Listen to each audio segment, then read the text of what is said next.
Buenas tardes, ¿cómo están? Bien. ¿Están medio colgado? Bienvenidos, muchas gracias por estar aquí. Yo cuando iba a empezar este evento, estaba pensando, dije, el concepto de gánate tu lugar, como que me di cuenta que algunas personas como que no lo tenían muy claro, ¿verdad? Y trataba de pensar, dije, ¿cómo? Lo primero que quiero entender es que la gente sepa qué vino, porque dice, pues, ¿qué me va a decir este güey?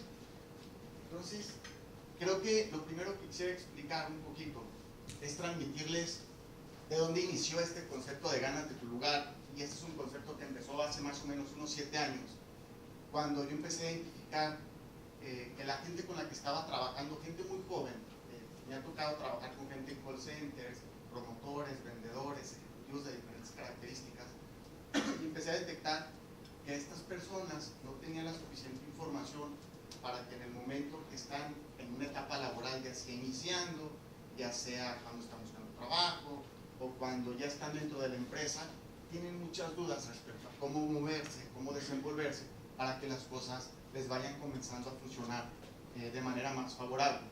Y les puse una introducción donde pudieron ver algunas estadísticas que son datos duros, ¿sí?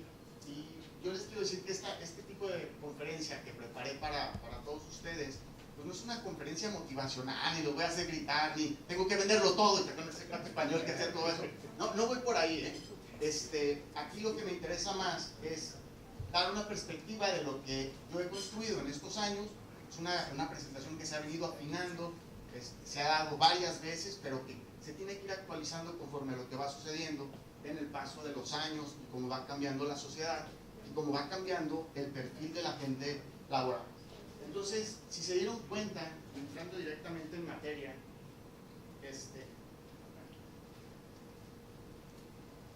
el dato es muy contundente y aquí hay que hablar de datos duros, ¿no? Aquí voy a salirme un poquito del tema de la opinión de todos, y esto es una estadística muy fría, es una estadística reciente del 2016 que nos dice que prácticamente 30% más 22% más 20%, aquí estamos hablando de más del 72%, 73% de la gente no gana más de 8,000 pesos al mes. Estamos hablando, promedio de las empresas ofrecen a los recién egresados, entrando primeramente por ellos. Es un número muy alto que nos dice que la gente no tiene un nivel de ingreso por arriba de los 8,500 pesos. Y si empezamos a desmenuzar un poquito más este dato, les voy a dar otro dato que también es muy duro, y es que el 77.9%, si mal no recuerdo, de la gente trabaja ya sea como profesionista independiente o es un patrón. Quiere decir que de ese 22% lo divido en 11 y 11 más o menos, y ese 11 es o es patrón o es profesionista independiente, y el otro es empleado. ¿Ok? Entonces, la realidad de las cosas, ¿cuál es? Vieron por ahí un mensaje, no sé si lo alcanzaron a captar cuando mencionaba lo de los millennials, ¿lo vieron ahí? Y es un dato bien interesante, porque es un grupo de personas que nacieron entre más o menos 1981 a 1995. ¿Y qué sucede con estas personas? Que tuvieron una formación de la cual ellos no son absolutamente nada culpables, en la cual sus papás, la generación buscó que fuera una generación de sus hijos donde estén mejor que la generación anterior. O sea, es un procedimiento, digamos, natural de nuestros padres, ¿no? ¿Qué sucedió en la generación anterior a esta generación del millennial? Pues les voy a decir un poco lo que pasó conmigo. Mis papás procuraban que yo siempre estuviera estudiando para que las cosas se nos dieran bien, y que estudies inglés, que estudies computación, y te dicen, es por aquí el camino, mi hijo, para que te vaya bien, ¿no? Les hace sentido a lo mejor a algunos de ustedes. Sin embargo, ¿qué pasó después, cuando empieza la generación que comentábamos? Estamos hablando de que los chavos empezaron a tener una situación completamente distinta, nacen con tecnología y empiezan a tener un concepto que se llama inmediatez. O sea, si quieres comprar algo, te metes a Amazon y lo compras. O sea, si quieres ligar a una chava, te metes a una aplicación y la ligas hasta ahí. Ya ni siquiera te tienes que preocupar por hacer la labor que nos tocó a nosotros antes de decir, déjame la conozco y le deja ver el mejor momento. Ya cambió mucho hasta en eso. Entonces los chavos empiezan a tener un concepto de que las cosas tienen que suceder rápido. ¿Y qué es lo que sucede cuando llegan a las empresas? Llevan un rato trabajando Y entonces después de 6, 8 meses, vieron el dato que, no sé si lo plasmé algo más adelante, pero no llegan ni a los 2 años. ¿Por qué? ¿Qué sucede antes de este tiempo que no logran quedarse? ¿Y saben qué sucede? Sucede que ellos no se ven que están avanzando, no sienten que están generando un impacto en la sociedad, en la empresa, y entonces se frustra un poquito y empieza un comportamiento un poco de mariposa, ¿no? Me voy a otra cosa. Y no les dijeron que independientemente de la evolución tecnológica que se vino dando, cuando llegas a una empresa, ¿qué crees? Las cosas siguen siendo iguales a antes. Tienes que ganarte tu lugar, tienes que echarle ganas, tienes que lidiar con el jefe, tienes que adaptarte a las circunstancias, tienes que entender la dinámica corporativa para que entonces puedas avanzar y hacerte de un sitio. ¿Les hace sentido? Entonces, lo que hice, la manera en la que armé la presentación, tiene, digamos, un orden un poquito secuencial, y voy a tratar de ir entrando en función a qué sucede, por ejemplo, empezando con los estudiantes, ¿no? Los estudiantes están en una etapa final de su carrera, tienen que buscar un trabajo, o algunos ya terminaron, y yo doy esa foto para decir, me tengo que preparar para mi misión, y mi misión es buscar trabajo. Dice aquí, tu primera misión al buscar trabajo es buscar entrevistas. Entonces dices, oye, es que estoy buscando un empleo, sí, pero primero tienes que entender una cosa, y déjenles platico algo que esto es verídico. O sea, en Excel en algún momento me tocó ver que la gente de reclutamiento tenía 1700 correos de gente que le había mandado su currículum. Entonces, el problema no es tu entrevista, el problema es primero que vean tu currículum.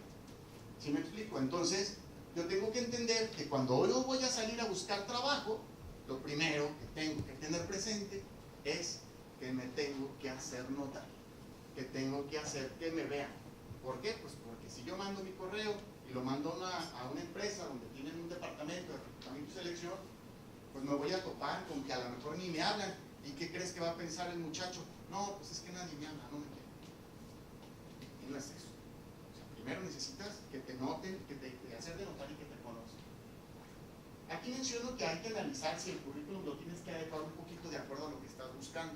Y aquí viene un poco, por ejemplo, cuando alguien dice, es que yo quisiera trabajar en Nike, o yo quisiera trabajar de jefe de algún lugar en particular. Pues no, primero vas a tener que ganarte tu sitio, es un hecho. Pero aquí la situación es que tu currículum trates primeramente de dirigirlo, adaptarlo, y no creas que siempre es el mismo. Adaptas un poquito en función a donde te quieres dirigir. Yo les diría que solo el tema de currículum y solo el tema de entrevistas es un tema tan profundo que podría requerir un seminario, así de simple, para hablar profundamente del tema. Y hay que entender que en esta época de la inmediatez tienes que ser paciente, porque si tú vas a un proceso, te puedes dar cuenta que puedes durar un mes. Creo que, no sé si alguien puede aquí decir que ha pasado un proceso de selección en una empresa donde le tardaron por lo menos un mes en decidir, ¿cierto? Entonces, cuando tú vas a la primera entrevista y te dicen, pues gracias, nosotros te hablamos, o vamos a ver ahí, regresas a tu casa, pasa una semana y después que dicen, no, ya vale más, no, es que no. Y entonces resulta que la razón es que la persona que te va a entrevistar ni siquiera ha tenido tiempo de ver que ya pasaste un filtro y que sigue eso. ¿Sí me explico? O sea, es a ese nivel de radical. Entonces tendrías que entender una frase que yo digo mucho, que es, los tiempos de las empresas no tienen nada que ver con los tiempos de nosotros. Los tiempos de las empresas son lentos en ese tipo de cosas, suelen ser lentos, y a veces pueden tener la urgencia, y aún así la decisión tardan en tomar.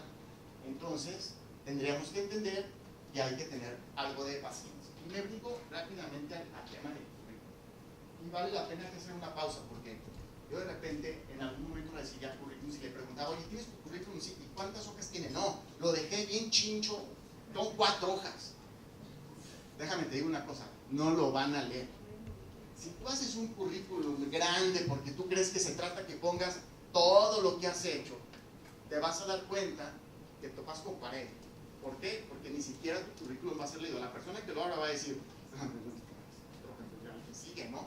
Entonces agarré una muestra de 2 currículums, son de gente en España, pero que se apegan mucho a lo que yo estoy manejando a nivel curricular, y es el darle un enfoque a tu currículum mucho más contextual. Una fotografía, si se fijan, fresca, en un acomodo diferente, habla así de la formación académica, pero oye, no necesitan saber en dónde hiciste la primaria, no necesitan saber de todos los cursos que has tomado, no necesitan saber, o sea, hace muchas cosas. Si aparte es una persona que ya tuvo trayectoria laboral, tampoco necesitan poner todos los trabajos, ¿verdad? Tendrías que hacer una síntesis para que tu currículum tenga ciertas secciones, que hable de los que sabes trabajar, hable de lo que estudiaste, pero también habla de algo que hoy en día es muy importante y que las empresas necesitan saber, los reclutadores, para facilitarles las cosas, y es que sepan cuál es tu perfil personal, que sepan un poquito qué es lo que a ti te gusta, que sepan un poco más de cuáles son tus competencias. En recursos humanos se habla mucho de competencias. Yo les voy a decir una cosa, si alguien de aquí, levante la mano, ¿quién conoce sus competencias? ¿No? Bueno, les digo, conozcan sus competencias, porque precisamente cuando hablamos de competencias tendrías que decir, es como estos skills que dice aquí, ¿para qué eres bueno? No quiero que me digas en dónde has trabajado, lo que quiero que me digas es qué es lo tuyo, no nada más dónde has trabajado. A veces donde hemos trabajado no necesariamente es lo de ustedes, ¿cierto? O sea, resulta que yo tengo gente que trabaja conmigo, pero sus habilidades, sus verdaderas habilidades no están ahí, sus habilidades están en otra cosa. Entonces el currículum se vuelve, yo les diría, una llave, definitivamente una llave para poder llegar a la siguiente etapa. Entonces, aquí hay un arte que es, número uno, hacerme notar, que cuando vean mi currículum trascienda lo suficiente como para que el currículum sea un diferenciador. Yo puse esta fotografía porque yo empecé a asociar el tema de los procesos de las entrevistas con los índices de bateo, ¿no? Y en pocas palabras lo que te digo es, ¿cuántas veces tienes que, cuántas pelotas te tienen que aventar para que tú batees una? ¿Ok? A nivel de las entrevistas diría, ¿a cuántas entrevistas tienes que ir para que te contraten? Y entonces si tú tienes un índice de bateo de 8, o sea que tienes que ir a 8 entrevistas para que te agarre una empresa, déjame decirte que estás en un aprieto. Tú no tienes que estar pensando si estás aplicando un puesto donde están aplicando 3 o 10 o 20. Lo que tú tienes que asegurarte es que tu índice de bateo sea alto. Y no te importe contra quién estás compitiendo ni contra cuántos estás compitiendo.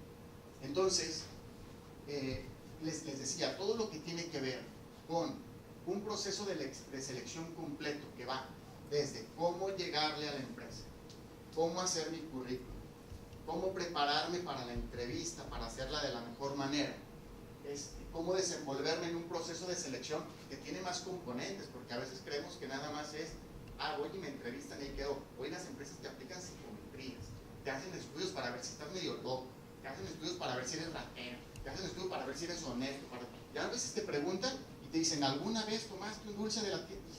¿Cómo? Digo que sí, ya no me van a dar la chamba, de verdad, y lo he visto. A veces hasta la carta de policía, un montón de cosas, y nadie te dice esto. Es la verdad, es que no te dicen este tipo de cosas. Tú sales y nadie te dice por dónde te muevas con estos temas. Bueno, parte de los temas es eso. En algún momento, más adelante, recibirán una invitación de mi parte, un seminario específicamente para trabajar diseño de currículum, entrevistas, y procesos de selección que incluyen incluso assessment, porque las empresas manejan en ocasiones assessment. ¿Qué es un assessment? ¿Alguien sabe? ¿Un assessment? ¿Samuel? Presentación, expones algún tema específico. Correcto. Te agarran, entonces te ponen en un foro y te ponen a hacer una situación donde te ponen en una situación incómoda y tienes que hablar de algo delante de otras personas. Puedes estar delante de unas cámaras, puedes estar delante de 3 evaluadores o 5 evaluadores y estar al lado de 5 competidores que están por el puesto. Y los ponen a todos juntos a exponer, a debatir. Todo eso es un arte. En medida que tú entiendas eso, tu índice de bateo sube. ¿Sí? Entonces, empezaríamos prácticamente